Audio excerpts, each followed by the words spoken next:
संबंधित है और ਇਹ ਉਹ ਵਿਸ਼ਾ ਹੈ ਜਿਹੜਾ ਕਿ ਜਿਸ ਵਾਸਤੇ ਅਸੀਂ ਸਾਰੇ ਇਕੱਠੇ ਹੋਏ ਆ, ਜੋ ਅਸੀਂ ਸਾਰੇ ਚਾਹੁੰਦੇ ਆ। ਉਹ ਟੌਪਿਕ ਹੈਗਾ, ਉਹ ਵਿਸ਼ਾ ਹੈਗਾ, ਉਹ ਸਬਜੈਕਟ ਸਾਡਾ ਇਹਦਾ ਹੈਗਾ ਕਿ ਧਰਮ ਕੀ ਹੈ, ਐਕਚੁਅਲ ਦੇ ਵਿੱਚ ਧਰਮ ਕਿਹਨੂੰ ਕਹਿੰਦੇ। ਦਰਅਸਲ ਕਿਸੇ ਅਲੱਗ-ਅਲੱਗ ਜੋ ਅਸੀਂ ਕਹਿੰਦੇ ਆ, ਹਿੰਦੂ ਧਰਮ ਹੈ, ਮੁਸਲਿਮ ਧਰਮ ਹੈ, ਸਿੱਖ ਧਰਮ ਹੈ, ਜੈਨੀ ਹੈ, ਬੋਧੀ ਹੈ, ਬਹੁਤ ਸਾਰੇ ਧਰਮ ਸਾਨੂੰ ਦੁਨੀਆ 'ਚ ਮਿਲਦੇ ਨੇ। ਕਿਸੇ ਹਿੰਦੂ ਨੂੰ ਪੁੱਛੋ ਨਾ ਕਿ ਧਰਮ ਕੀ ਹੈ, ਤੇ ਉਹ ਇਹ ਕਹੇਗਾ कि जी मंदिर जाना चाहिए, भगवान जी को मत्था टेकना चाहिए, वहाँ घंटी खड़कानी चाहिए, प्रसाद लेना चाहिए, स्मृतियां पढ़नी चाहिए, रामायण पढ़नी चाहिए, ऐसे सारी चीजें इसको धर्म कहते हैं। किसी इस्लाम के बंदे को पूछिए तो वो अपनी गल दसेगा, रोजे रखने चाहिए, मस्जिद जाना चाहिए। ਮਹਿੰਦਰ ਦੀ ਵੌਇਸ एक गल हैगी है जो ਅਸੀਂ ਸਾਰੇ ਚਾਹੁੰਦੇ ਹਾਂ, ਜਿਸ ਵਾਸਤੇ ਅਸੀਂ ਸਾਰੇ ਇਕੱਠੇ ਹੁੰਦੇ ਹਾਂ, ਔਰ ਉਹ ਹੈ ਕਿ ਉਹ ਐਕਚੁਅਲ ਧਰਮ ਕੀ ਹੈ, ਧਰਮ ਕਿਹਨੂੰ ਕਹਿੰਦੇ ਨੇ, ਔਰ ਅਸੀਂ ਧਰਮ ਕਿਹਨੂੰ ਸਮਝਿਆ ਹੋਇਆ। ਉਹ ਅਸੀਂ ਗੱਲ ਕਰ ਰਹੇ ਸੀ ਕਿ ਕਿਸੇ ਹਿੰਦੂ ਨੂੰ ਪੁੱਛੀਏ ਨਾ ਕਿ ਧਰਮ ਕੀ ਹੈ, ਧਰਮ ਦੀ ਪਰਿਭਾਸ਼ਾ ਕੀ ਹੈ, ਤੇ ਉਹ ਸਾਨੂੰ ਆਪਣੇ ਹਿਸਾਬ ਨਾਲ ਦੱਸਦਾ ਕਿ ਮੰਦਿਰ ਜਾਓ, ਮੂਰਤੀਆਂ को मत्था टेको, प्रसाद कराओ, इस तरह की बहुत सारी चीज़ां दसदा है कि रामायण पढ़नी चाहिए, ये करना चाहिए, वो करना, या सारी चीज़ां दे विच ਉਹਨੂੰ ਇਹ ਕਹਿੰਦਾ ਕਿ ਇਹਨੂੰ ਧਰਮ ਕਹਿੰਦੇ।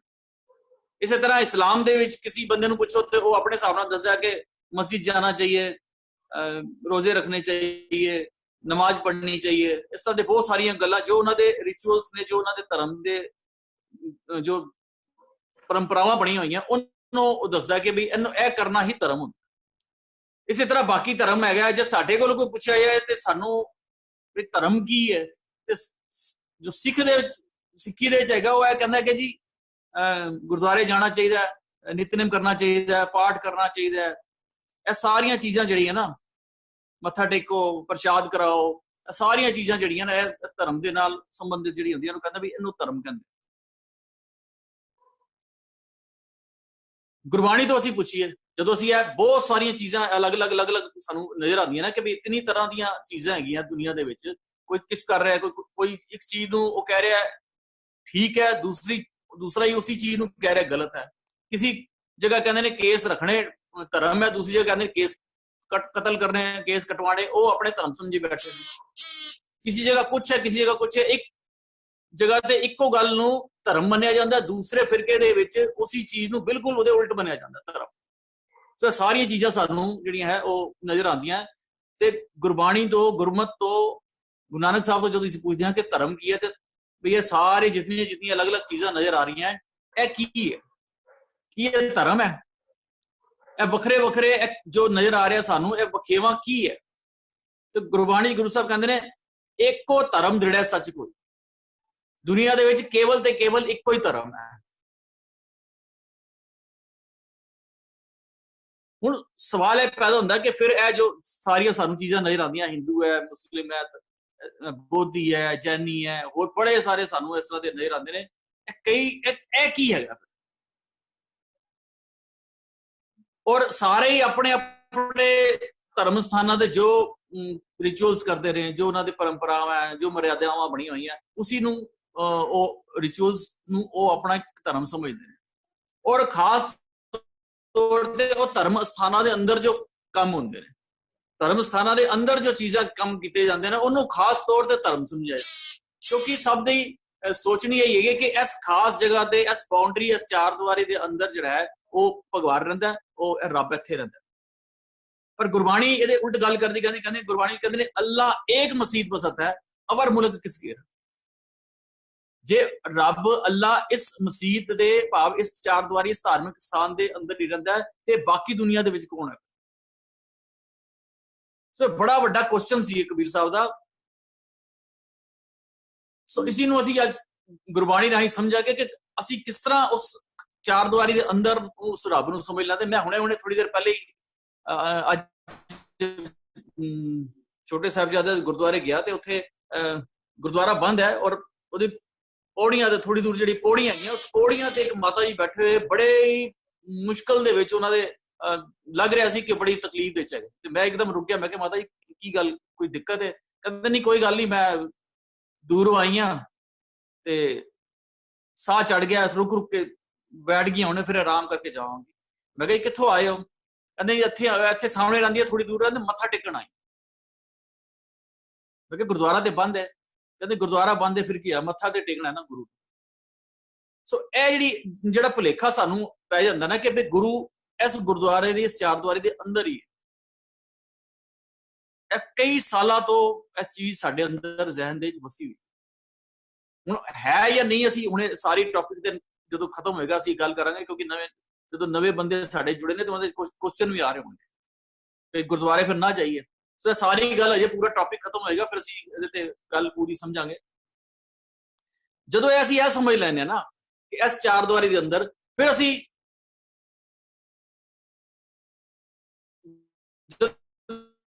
ਗੱਲ ਕਰਦੇ ਆ ਨਾ ਅੰਦਰ, ਤੇ ਫਿਰ ਅਸੀਂ ਕਹਿੰਦੇ ਮੈਂ ਗੁਰੂ ਦੀ ਹਜ਼ੂਰੀ ਦੇ ਵਿੱਚ ਇਹ ਗੱਲ ਕਰ ਰਿਹਾ। ਇਹਦਾ ਮਤਲਬ ਗੁਰਦੁਆਰੇ, ਅਸੀਂ ਸੋਚਦੇ ਹਾਂ ਕਿ ਗੁਰਦੁਆਰੇ ਦੇ ਅੰਦਰ ਗੁਰੂ ਦੀ ਹਜ਼ੂਰੀ ਹੈ, ਔਰ ਇੱਥੇ ਗਲਤ ਗੱਲ ਨਹੀਂ ਕਰਨੀ। ਇਹਦਾ ਮਤਲਬ ਜੇ ਅਸੀਂ ਇਹ ਸਮਝ ਲਿਆ ਕਿ ਗੁਰਦੁਆਰੇ ਦੇ ਅੰਦਰ ਗੁਰੂ ਦੀ ਹਜ਼ੂਰੀ ਗੁਰਦੁਆਰੇ ਦੇ ਅੰਦਰ ਹੈ, ਤੇ ਜਿਹੜੇ ਭਾਈ ਸਾਹਿਬ, ਜਿਹੜੇ ਸੇਵਾਦਾਰ ਸਾਰਾ ਦਿਨ ਗੁਰਦੁਆਰੇ ਦੇ ਅੰਦਰ ਰਹਿੰਦੇ ਨੇ, ਉਹ ਤੇ ਫਿਰ ਸਾਰਾ ਦਿਨ ਗੁਰੂ ਦੀ ਹਜ਼ੂਰੀ ਚ ਹੋਏ। ਇਹਦੇ ਚੈੱਕ ਤੇ ਉਹਨਾਂ ਨੇ ਆਪ ਕਰਨਾ ਨੇ ਕਿ ਗੁਰੂ ਦੀ ਹਜ਼ੂਰੀ ਚ ਹੈ ਜਾਂ ਨਹੀਂ। ਹੁਣ ਅਸੀਂ ਸਮਝਾਂਗੇ ਗੁਰੂ ਦੀ ਹਜ਼ੂਰੀ ਹੁੰਦੀ ਕੀ ਹੈ, ਗੁਰੂ ਦੀ ਹਜ਼ੂਰੀ ਐਕਚੁਅਲ ਦੇ ਵਿੱਚ ਕੀ ਹੈ। ਪੂਰੇ ਟੌਪਿਕ ਸਮਝਣ ਤੋਂ ਬਾਅਦ ਅਸੀਂ ਇਸ ਨਿਸ਼ਕਰਸ਼ ਤੇ ਪਹੁੰਚਾਂਗੇ। ਫਿਰ ਗੁਰੂ ਸਾਹਿਬ ਜੀ ਨੂੰ ਇਹ ਕਹਿੰਦੇ ਨੇ ਕਿ ਇੱਕੋ ਧਰਮ ਦ੍ਰਿੜੇ ਸੱਚ ਕੋਈ। ਅਗਰ ਇੱਕੋ ਧਰਮ ਦ੍ਰਿੜੇ ਸੱਚ ਕੋਈ ਹੈ ਤੇ ਫਿਰ ਇਹ ਬਾਕੀ ਸਾਰੇ ਜਿਹੜੇ ਨੇ ਇਹ ਹਿੰਦੂ ਮੁਸਲਿਮ ਇਹ ਕੀ ਚੀਜ਼ ਹੈ। ਐਕਚੁਅਲ ਦੇ ਵਿੱਚ ਜਦੋਂ ਅਸੀਂ ਗੁਰਬਾਣੀ ਨੂੰ ਠੀਕ ਢੰਗ ਦੇ ਨਾਲ ਸਮਝਾਂਗੇ ਨਾ, ਤਾਂ ਸਾਨੂੰ ਪਤਾ ਲੱਗੇਗਾ ਕਿ ਜਦੋਂ ਸੱਚ ਕੀ ਹੈ,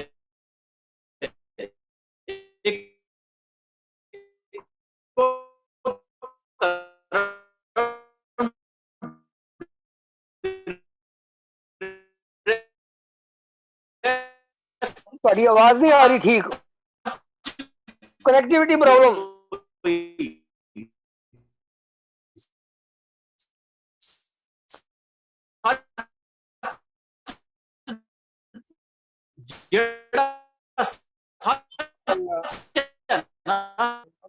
ਮਹਿੰਦਰ ਵੀਰ ਜੀ ਤੁਹਾਡੀ ਆਵਾਜ਼ ਨਹੀਂ ਆ ਰਹੀ ਠੀਕ,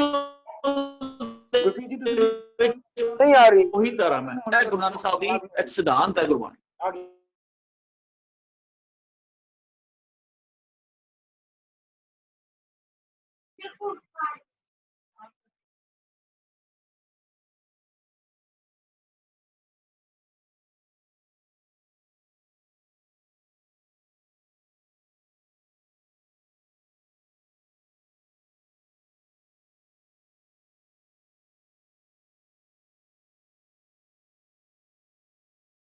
ठीक है जी, हूँ आवाज कुछ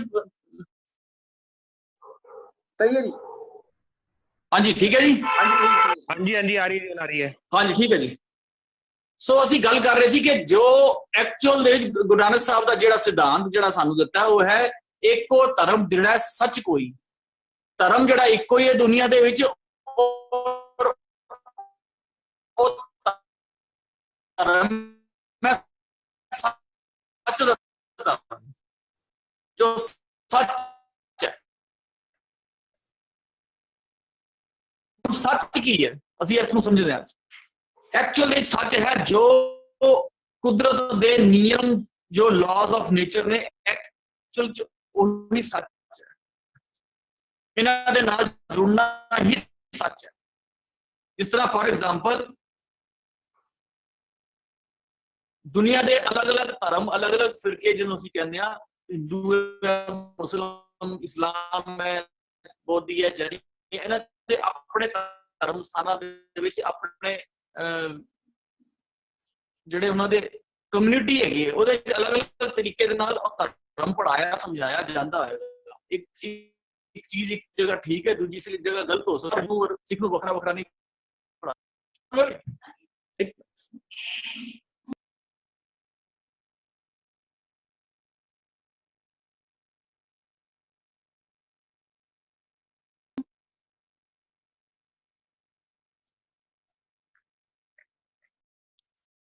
ਸੋ ਅਸੀਂ ਗੱਲ ਕਰ ਰਹੇ ਸੀ ਕਿ ਜਿਹੜਾ ਉਹ ਸੱਚ ਦਾ ਧਰਮ ਹੈ ਨਾ, ਜਿਹੜਾ ਕਿ ਚਾਹੇ ਵੱਖਰੇ ਵੱਖਰੇ ਫਿਰਕਿਆਂ ਦੇ ਵਿੱਚ ਆਪਣੇ ਆਪਣੇ ਰਿਚੁਅਲਸ, ਆਪਣੇ ਆਪਣੇ ਉਹਨਾਂ ਦੇ ਕਰਮਕਾਂਡ ਕਹਿ ਲਓ, ਆਪਣੇ ਆਪਣੇ ਸਿਧਾਂਤ ਕਹਿ ਲਓ, ਉਹਨਾਂ ਦੇ ਬਣਾਏ ਹੋਏ ਨੇ, ਲੇਕਿਨ ਜੋ ਸੱਚ ਦਾ ਧਰਮ, ਜੋ ਸੱਚ ਹੈ, ਸੱਚ ਦਾ ਮਤਲਬ ਜੋ ਸਾਰੀ ਦੁਨੀਆ ਦੇ ਵਿੱਚ ਇਕੁਅਲੀ ਐਪਲੀਕੇਬਲ ਹੈ।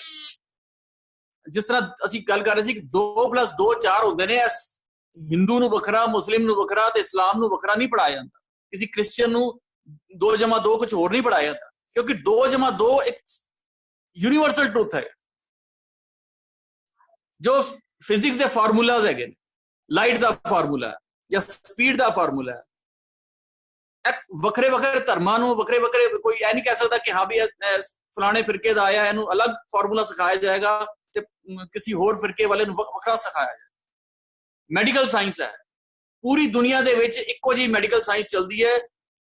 ਸਾਡੇ ਬੱਚੇ ਇੰਡੀਆ ਤੋਂ ਪੜ੍ਹ ਕੇ ਅਗਰ ਕਿਸੇ USA ਜਾਂਦੇ ਨਾ, ਇੱਥੋਂ ਦੀ ਪੜ੍ਹੇ ਬੱਚੇ ਉੱਥੇ ਦਾ ਵੀ ਇਲਾਜ ਕਰ ਲੈਂਦੇ ਨੇ। ਉੱਥੇ ਦੇ ਡਾਕਟਰ, ਇੱਥੇ ਦੇ ਅਸੀਂ ਅੱਜ ਦੇਖ ਰਹੇ ਹਾਂ ਸਾਰੇ ਡਾਕਟਰ ਇੱਕੋ ਹੀ ਡਾਇਰੈਕਸ਼ਨ ਦੇ ਵਿੱਚ ਕੰਮ ਕਰ ਰਹੇ ਨੇ, ਤੇ ਸਾਰੇ ਜਿਹੜੇ ਡਾਕਟਰਸ ਨੇ ਜਿਮ ਕਰੋਨਾ ਦੇ ਉੱਤੇ ਜਿੰਨੇ ਵੀ ਕੰਮ ਕਰ ਰਹੇ ਨੇ, ਉਹ ਸੱਚ ਨੂੰ ਲੱਭਣ ਦੀ ਕੋਸ਼ਿਸ਼ ਕਰ ਰਹੇ ਨੇ, ਭਾਵ ਕੁਦਰਤ ਦੇ ਨਿਯਮ ਨੂੰ, ਸਿਸਟਮ ਨੂੰ ਲੱਭਣ ਦੀ ਕੋਸ਼ਿਸ਼ ਕਰ ਰਹੇ ਨੇ। ਉਸ ਸਿਸਟਮ ਨੂੰ ਲੱਭ ਕੇ ਹੀ ਉਹ ਕਰੋਨਾ ਦੀ ਜੋ ਮੈਡੀਸਿਨ ਜਾਂ ਵੈਕਸੀਨੇਸ਼ਨ ਜੋ ਵੀ ਬਣਾਉਣਗੇ। ਸੋ ਜਿਤਨੇ ਵੀ ਇਹ ਸਿਸਟਮ, ਕੁਦਰਤ ਦੇ ਨਿਯਮ ਦੇ ਲਾਅ ਆਫ ਨੇਚਰ ਨੇ ਨਾ, ਉਹ ਸਾਰੇ ਇੱਕੋ ਹੀ ਨੇ, ਔਰ ਉਸ ਕੁਦਰਤ ਦੇ ਨਿਯਮ ਔਰ ਲਾਅ ਦੇ ਮੁਤਾਬਿਕ ਚੱਲਣਾ ਐਕਚੁਅਲ ਦੇ ਵਿੱਚ ਧਰਮ ਦੇ ਉੱਤੇ ਚੱਲਣਾ कहलाता है। क्योंकि ਇਹ ਕੁਦਰਤ ਜਿਤਨੇ ਵੀ ਲਾਜ਼ ਆਫ ਨੇਚਰ ਜਣ ਬਣੇ ਹੋਏ ਨੇ, ਇਹ ਕੁਦਰਤ ਦੇ ਨਿਯਮਾਂ ਦੇ ਆਧਾਰਿਤ ਬਣੇ ਹੋਏ ਨੇ। ਜਿਤਨੇ ਫਿਜ਼ਿਕਸ ਦੇ, ਮੈਥਮੈਟਿਕਸ ਦੇ ਔਰ ਜਿਓਗ੍ਰਾਫੀ ਦੇ ਜਿਤਨੇ ਵੀ ਫਾਰਮੂਲਾਜ਼ ਬਣੇ ਹੋਏ ਨੇ, ਕੈਮਿਸਟਰੀ ਦੇ ਫਾਰਮੂਲੇ ਜਿਹੜੇ ਨੇ, ਇਹ ਸਾਰੇ ਕੁਦਰਤ ਦੇ ਨਿਯਮ ਤੇ ਆਧਾਰਿਤ ਨੇ। ਇਸੇ ਨੂੰ ਕਹਿੰਦੇ ਨੇ ਸੱਚ ਦਾ ਗਿਆਨ। ਹੁਣ ਸੱਚ ਦਾ ਗਿਆਨ ਇੱਕ ਤੇ ਇਹ ਦੁਨਿਆਵੀ ਗਿਆਨ ਹੁੰਦਾ, ਇੱਕ ਹੁੰਦਾ ਮੇਰੇ ਅੰਦਰ ਦੇ ਮਨ ਨੂੰ ਠਹਿਰਾਵ ਦੇਣ ਵਾਲਾ ਗਿਆਨ। ਉਹਦੀ ਵੀ ਅਸੀਂ ਗੱਲ ਕਰਾਂਗੇ। ਸੋ ਉਹ ਜਿਹੜਾ ਠਹਿਰਾਵ ਦੇਣ ਵਾਲਾ ਸੱਚ ਦਾ ਗਿਆਨ ਹੈ ਨਾ, ਉਹਨੂੰ ਕਹਿੰਦੇ ਨੇ ਕਬੀਰ ਜਹਾਂ ਗਿਆਨ ਤਹਿ ਧਰਮ।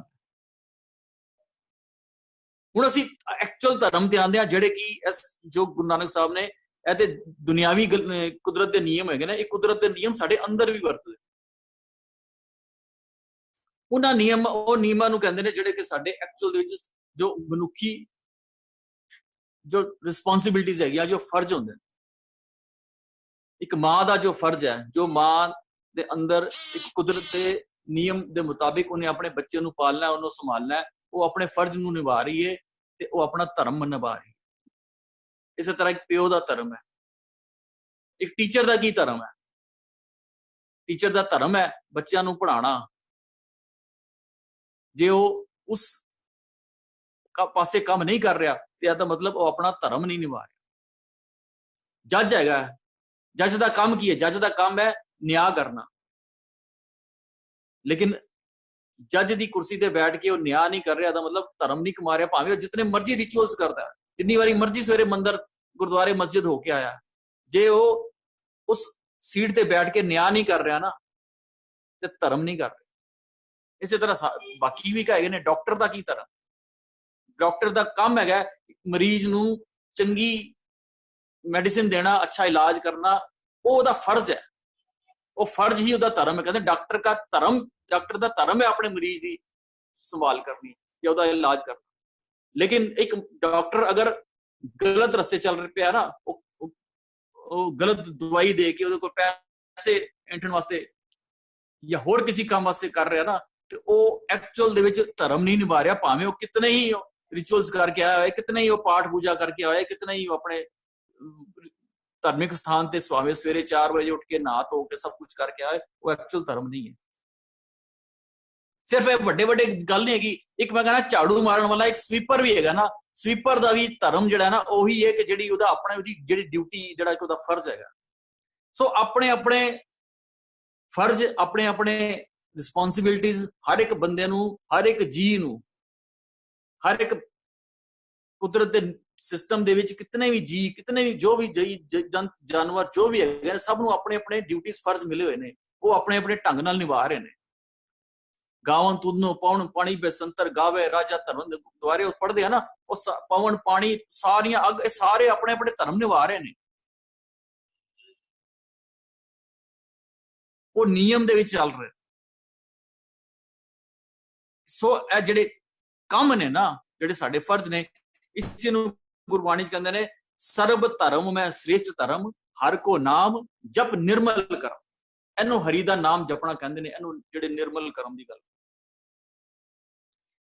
ਤੇ ਜੇ ਇਹ ਨਿਰਮਲ ਕਰਮ ਨਹੀਂ ਨੇ, ਜੇ ਇਹ ਫਰਜ਼ ਨਹੀਂ ਨਿਭਾ ਰਿਹਾ, ਜੇ ਆਪਣੀ ਡਿਊਟੀਆਂ ਤੋਂ ਪਿੱਛੇ ਹਟ ਰਿਹਾ, ਜੇ ਕੁਦਰਤ ਦੇ ਨਿਯਮ ਤੋਂ ਉਲਟ ਚੱਲ ਰਿਹਾ, ਤੇ ਭਾਵੇਂ ਜਿਤਨੇ ਹੀ ਮਰਜ਼ੀ ਰਿਚੁਅਲਸ, ਭਾਵੇਂ ਆਪਣੇ ਧਾਰਮਿਕ ਸਥਾਨਾਂ ਤੇ ਜਾ ਕੇ ਜੋ ਮਰਜ਼ੀ ਕਰੇ, ਗੁਰਬਾਣੀ ਚ ਕਹਿੰਦੇ ਨੇ ਮੂਰਖ ਪੰਡਤ ਹਿਕਮਤ ਹੁਜਤ ਸੰਜੈ ਕਰੇ ਪਿਆਰ। ਕਹਿੰਦੇ ਨੇ ਮੂਰਖ ਪੰਡਤ। ਹੁਣ ਪੰਡਤ ਜਿਹੜਾ ਹੈ ਮੂਰਖ ਨਹੀਂ ਹੋ ਸਕਦਾ। ਪੰਡਤ ਤੇ ਕਹਿੰਦੇ ਨੇ ਬੜੇ ਵਿਦਵਾਨ ਨੂੰ, ਜਿਹੜਾ ਬਹੁਤ ਪੜ੍ਹਿਆ ਲਿਖਿਆ ਹੋਏ, ਲੇਕਿਨ ਗੁਰੂ ਸਾਹਿਬ ਇੱਥੇ ਕਹਿੰਦੇ ਨੇ ਉਹ ਪੰਡਤ ਮੂਰਖ ਹੈ। ਕਿਉਂ ਮੂਰਖ ਹੈ? ਹਿਕਮਤ ਹੁਜਤ, ਜਿਹੜਾ ਹੁਜਤ ਕਰਦਾ, ਸੰਜੈ ਕਰੇ ਪਿਆਰ, ਜਿਹਨੂੰ ਧਨ ਨਾਲ, ਮਾਇਆ ਦੇ ਨਾਲ ਜਿਹਨੂੰ ਪਿਆਰ ਹੋ ਗਿਆ। ਕਰਦਾ ਕੀ ਹੈ?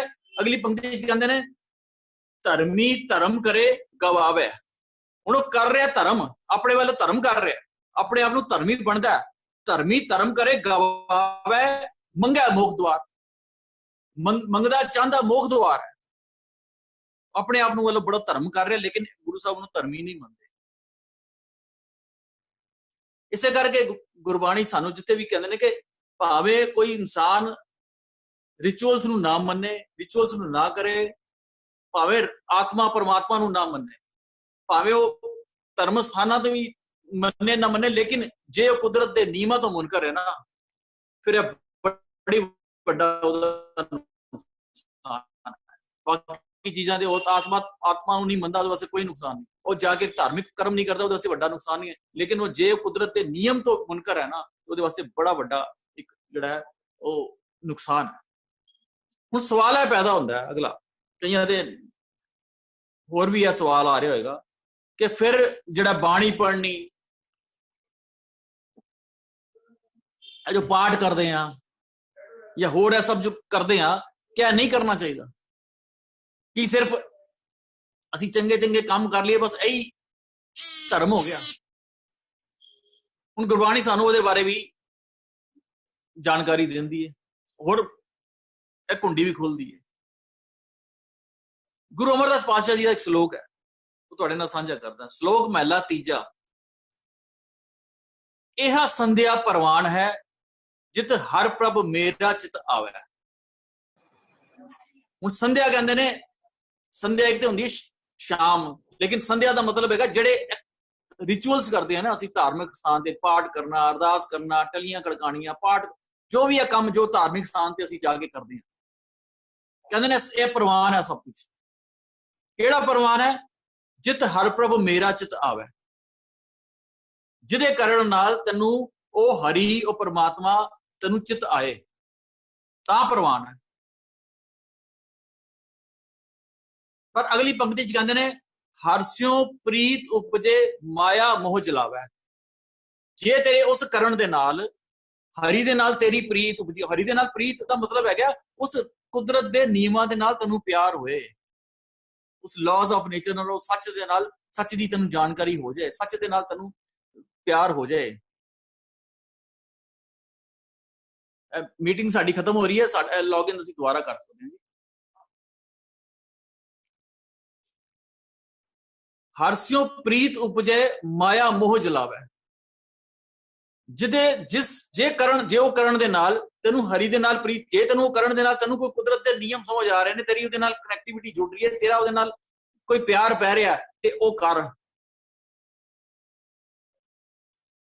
ਹੁਣ ਉਹ ਹਰੀ ਦੇ ਨਾਲ ਪ੍ਰੀਤ ਦਾ ਮਤਲਬ ਕੀ ਹੈਗਾ? ਹਰੀ ਦੇ ਨਾਲ ਪ੍ਰੀਤ ਦਾ ਮਤਲਬ ਹੈ ਇਹ ਕਰਦੇ ਹੋਏ ਜੇ ਤੇਰੇ ਅੰਦਰ ਪੋਜ਼ਿਟਿਵਿਟੀ ਆ ਰਹੀ ਹੈ, ਜੇ ਤੇਰੇ ਅੰਦਰ ਕੋਈ ਗੁਣ ਆ ਰਹੇ ਨੇ, ਜੇ ਤੇਰੇ ਅੰਦਰ ਕੋਈ ਵਰਚੂਜ਼ ਆ ਰਹੇ ਨੇ, ਤੇ ਇਹ ਬੇਸ਼ੱਕ ਕਰ।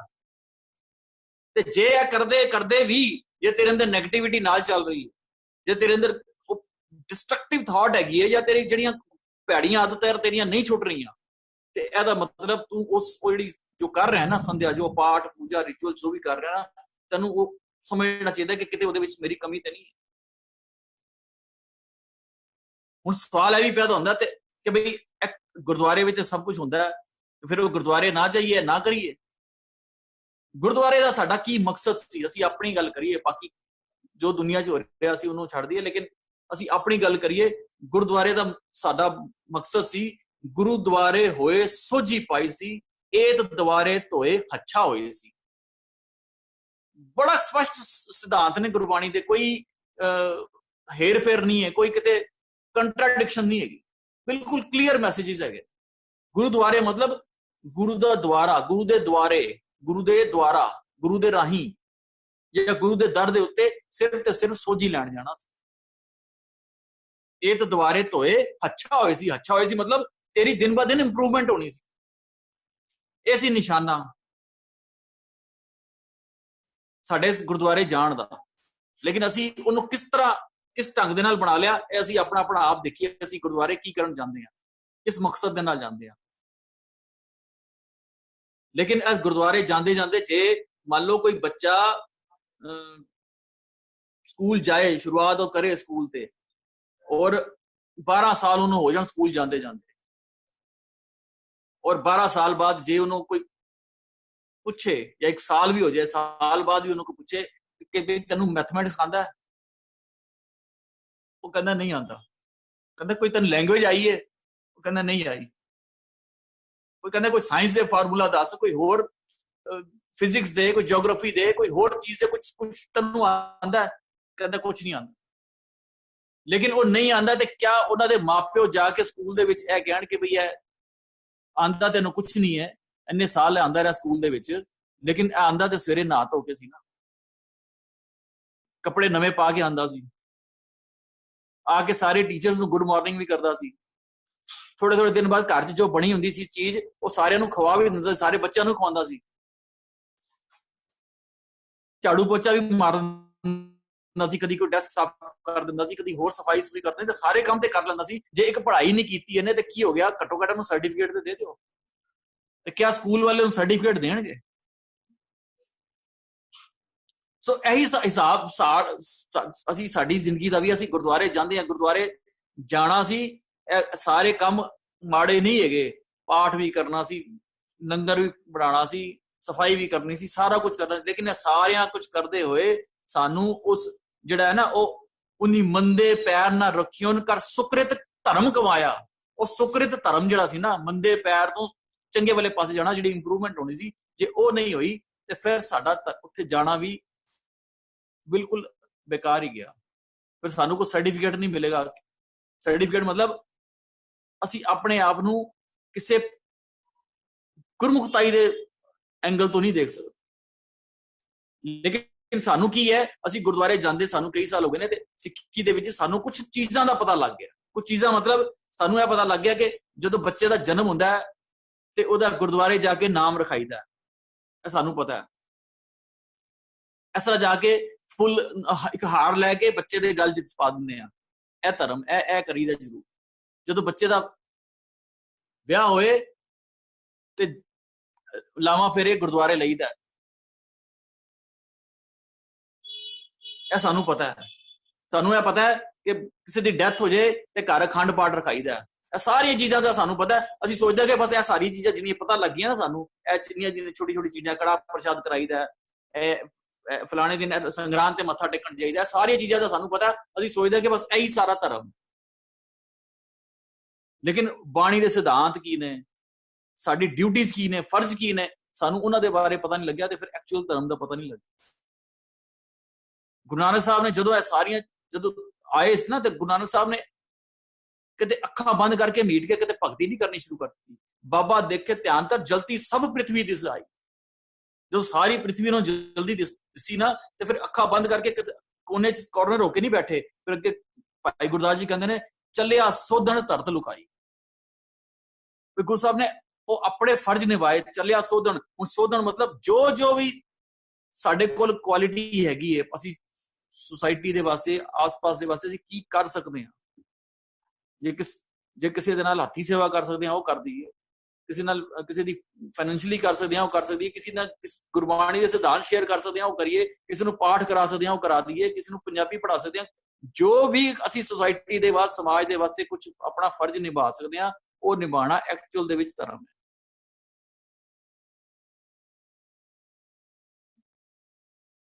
ਇਹਦੇ ਅੱਗੇ ਗੁਰੂ ਸਾਹਿਬ ਕਹਿੰਦੇ ਨੇ ਗੁਰ ਪ੍ਰਸਾਦੀ ਦੁਬਿਧਾ ਮਰੇ ਮਨੁਆ ਅਸਥਿਰ ਸੰਧਿਆ ਕਰੇ ਵਿਚਾਰ। ਜੇ ਗੁਰੂ ਦੀ ਕਿਰਪਾ ਦੇ ਨਾਲ ਤੇਰੀ ਦੁਬਿਧਾ ਭਾਵ ਡੁਅਲਿਟੀ ਖਤਮ ਹੋ ਰਹੀ ਹੈ ਔਰ ਮਨ ਜਿਹੜਾ ਹੈ ਉਹ ਟਿਕਾਵ ਦੇ ਵਿੱਚ ਆ ਰਿਹਾ ਹੈ, ਤਾਂ ਸਮਝ ਤੇਰੀ ਐਕਚੁਅਲ ਦੇ ਵਿੱਚ ਤੇਰੇ ਕਰਮ ਕੀਤੇ ਸਫਲ ਨੇ, ਉਹ ਪ੍ਰਵਾਨ ਨੇ।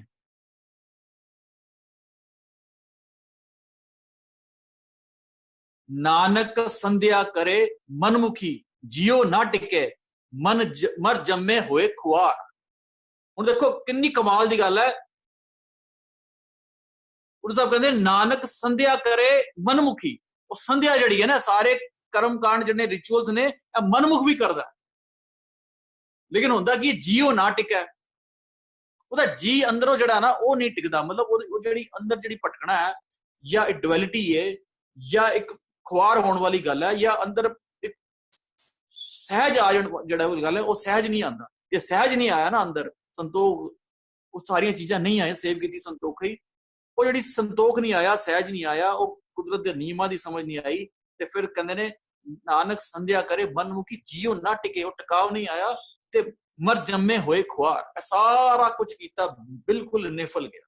ਸਾਰੀ ਸਾਰੀ ਪ੍ਰੈਕਟਿਸ ਜਿਹੜੀ ਸੀ ਨਾ, ਸਾਡੀ ਸਾਰੀ ਜਿਤਨਾ ਵੀ ਐਕਸਰਸਾਈਜ਼ ਸੀ, ਜੋ ਵੀ ਅਸੀਂ ਕਰਨਾ ਸੀ, ਉਹਦਾ ਸਾਡਾ ਮਕਸਦ ਕੇਵਲ ਤੇ ਕੇਵਲ ਇੱਕੋ ਸੀ ਕਿ ਗੁਰਦੁਆਰੇ ਜਾ ਕੇ ਇਹ ਜੋ ਗੁਰਬਾਣੀ ਦੇ ਵਿੱਚ ਜੋ ਲਾਜ਼ ਆਫ ਨੇਚਰ ਨੇ, ਜੋ ਕੁਦਰਤ ਦੇ ਨਿਯਮ ਸਾਨੂੰ ਸਮਝਾਏ ਨੇ, ਉਹ ਸਾਨੂੰ ਸਮਝਣੇ ਜ਼ਰੂਰੀ ਸੀ।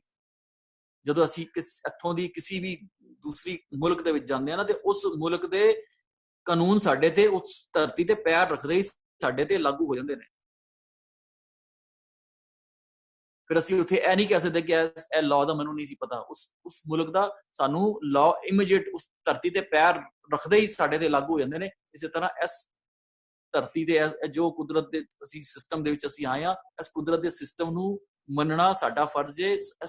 ਜੇ ਅਸੀਂ ਨਹੀਂ ਮੰਨਾਂਗੇ ਤੇ ਉਹਦੀ ਜਿਹੜੀ ਕਨਸੀਕੁਐਂਸਿਸ ਨੇ, ਉਹਦੀ ਜਿਹੜੀ ਸਜ਼ਾ ਹੈ, ਉਹਦੇ ਜਿਹੜੇ ਦੂਸਰਾ ਪੱਖ ਹੈ, ਉਹ ਵੀ ਸਾਨੂੰ ਸਹਿਣਾ ਪਏਗਾ। ਇਹਦੇ 'ਚ ਕੋਈ ਦੋ ਰਾਏ ਨਹੀਂ। ਸੋ ਇਹ ਧਰਮ ਦੀ ਇੱਕ ਡੈਫੀਨੇਸ਼ਨ ਸੀ। ਜਦੋਂ ਅਸੀਂ ਕਹਿੰਦੇ ਹਾਂ, ਅਸੀਂ ਜਪਜੀ ਸਾਹਿਬ ਅਸੀਂ ਪੜ੍ਹਦੇ ਹਾਂ ਨਾ ਕਿ ਮੰਨੈ ਮਾਰਗ ਠਾਕ ਨ ਪਾਏ, ਮੰਨੇ ਪਥ ਸਿਓ ਪ੍ਰਗਟ ਜਾਏ, ਮੰਨੇ ਮਗ ਨਾ ਚੱਲੇ ਪੰਥ, ਮੰਨੇ ਧਰਮ ਸੇ ਤੀਸਨ ਬੰਦ। ਮੰਨੇ ਮਗ ਨਾ ਚੱਲੇ ਪੰਥ ਜਿਹੜਾ ਨਾ, ਉਸ ਪੰਥ ਤੇ ਜਿਹੜਾ ਨਹੀਂ ਚੱਲਦਾ ਨਾ, ਉਹਦੇ ਨਾਲ ਉਹਦਾ ਜਿਹੜਾ ਧਰਮ ਦੇ ਨਾਲ ਸੰਬੰਧ ਬਣਦਾ, ਜਿਹੜਾ ਮੰਨਦਾ ਹੈ, ਜਿਹੜਾ ਇਸ ਕੁਦਰਤ ਦੇ ਨਿਯਮ ਨੂੰ ਮੰਨ ਜਾਂਦਾ, ਜੋ ਸਿਸਟਮ ਨੂੰ ਮੰਨਦਾ। ਸੋ ਇਸ ਧਰਮ ਸੇ ਤੀਸਨ ਬੰਦ, ਇਹ ਧਰਮ ਦੇ ਨਾਲ ਸੰਬੰਧ ਜਿਹੜਾ ਹੈ ਨਾ, ਉਹ ਉਸ ਟਾਈਮ ਜੁੜਦਾ ਹੈ। ਸੋ ਅੱਜ ਦੇ ਜਿਹੜੇ ਸ਼ਲੋਕ ਦੀ ਵਿਚਾਰ ਜਿਸ ਤੇ ਸਾਰਾ ਅਸੀਂ ਫੋਕਸ ਕੀਤਾ ਕਿ ਧਰਮ ਕੀ ਹੈ ਔਰ ਇਹ ਸਾਡੇ ਰਿਚੁਅਲਸ ਕੀ ਨੇ, ਸਾਡੇ ਜੋ ਅਸੀਂ ਪਾਠ ਕਰਨਾ ਹੈ ਜਾਂ ਗੁਰਦੁਆਰੇ ਜਾਣਾ ਹੈ ਜਾਂ ਹੋਰ ਜਿਤਨੀਆਂ ਵੀ ਚੀਜ਼ਾਂ ਹੈ, ਇਹਨਾਂ ਚੀਜ਼ਾਂ ਦਾ ਸਾਡੀ ਜ਼ਿੰਦਗੀ ਦੇ ਵਿੱਚ ਕੀ ਮਹੱਤਵ ਹੈ। ਕੇਵਲ ਤੇ ਕੇਵਲ ਇਤਨੀ ਮਹੱਤਵ ਹੈ ਕਿ ਇਹਨਾਂ ਦੇ ਨਾਲ ਜੇ ਤੇ ਸਾਡੇ ਦੁਵਿਧਾ, ਸਾਡੀਆਂ ਡੁਅਲਿਟੀਜ਼, ਸਾਡੇ ਅੰਦਰ ਦੇ ਤੋਖਲੇ ਦੂਰ ਹੋ ਰਹੇ ਨੇ ਤੇ ਇਹ ਸਾਰੇ ਪ੍ਰਵਾਨ ਨੇ। ਅਸੀਂ ਦੁਬਾਰਾ ਇਸ ਚੀਜ਼ ਨੂੰ, ਇਸ ਪੌੜੀ ਨੂੰ, ਸ਼ਲੋਕ ਨੂੰ ਅਸੀਂ ਦੁਬਾਰਾ ਪੜ੍ਹ ਲਈਏ। ਹਰਪ੍ਰੀਤ ਸਿੰਘ ਜੀ, ਉਸ ਸ਼ਲੋਕ ਅਸੀਂ ਦੁਬਾਰਾ ਸਕਰੀਨ ਤੇ ਦੇ ਦਿਓ। ਇਹ ਸੰਧਿਆ ਪ੍ਰਵਾਨ ਹੈ ਜਿਤ ਹਰ ਪ੍ਰਭ ਮੇਰਾ ਚਿਤ ਆਵੈ, ਹਰ ਜਿਉ ਪ੍ਰੀਤ ਉਪਜੈ ਮਾਇਆ ਮੋਹ ਜਲਾਵੈ, ਗੁਰ ਪ੍ਰਸਾਦੀ ਦੁਬਿਧਾ ਮਰੇ ਮਨੁਆ ਅਸਥਿਰ ਸੰਧਿਆ ਕਰੇ ਵਿਚਾਰ, ਨਾਨਕ ਸੰਧਿਆ ਕਰੇ ਮਨਮੁਖੀ ਜਿਉ ਨਾ ਟਿਕੈ ਮਰ ਜੰਮੇ ਹੋਏ ਖੁਆਰ। ਸੋ ਅੱਜ ਦੀ ਜਿਹੜੀ ਵਿਚਾਰ ਸੀ ਸਾਡਾ, ਧਰਮ ਕੀ ਹੈ, ਧਰਮ ਦੇ ਨਾਲ ਸੰਬੰਧ ਕੀ ਹੈ, ਕਿਸ ਤਰ੍ਹਾਂ ਅਸੀਂ ਜੋੜ ਸਕਦੇ ਹਾਂ, ਇੰਨੀ ਕੀ ਵਿਚਾਰ ਦੇ ਨਾਲ ਹਿੰਮਤ ਦਾ ਜਾਚਕ ਹੈ। ਵਾਹਿਗੁਰੂ ਜੀ ਕਾ ਖਾਲਸਾ, ਵਾਹਿਗੁਰੂ ਜੀ ਕੀ ਫਤਿਹ। ਹਾਂਜੀ, ਹੁਣ ਸੰਗਤ ਨੂੰ ਬੇਨਤੀ ਹੈ, ਅਗਰ ਕੋਈ ਕੁਐਸਚਨ ਹੋਣ ਤੇ ਪੁੱਛ ਲੈਣ ਜਾਂ ਕੋਈ ਕੁਐਰੀਜ਼ ਹੋਣ ਤੇ।